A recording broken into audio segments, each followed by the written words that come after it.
We all know the story of Little Red, off to see Grandma who's tucked up in bed. A basket of fruit with some milk and some bread. She meets a wolf, who runs ahead. And we know how that ends up. Grandma gets gobbled up. Now, in her time of grief, Little Red still had to plan her lovely grandma's funeral, visiting funeral directors, planning and organising a funeral that Grandma would have wanted. But what would have Grandma wanted?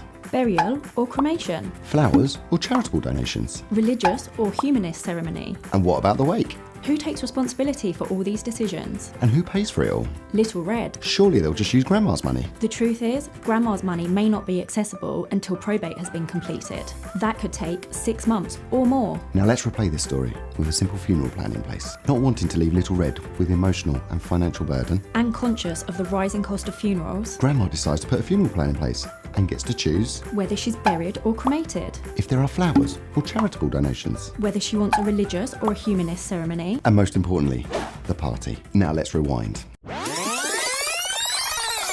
We all know the story of Little Red and how that pans out. Grandma dies. all Little Red had to do was make one phone call to activate the plan, and all Grandma's wishes were put into place. The moral of the story: save your loved ones from the emotional and financial burden, and take your grandma for regular eye tests so she can tell the difference between a 12-year-old girl and a wolf in ill-fitting drag.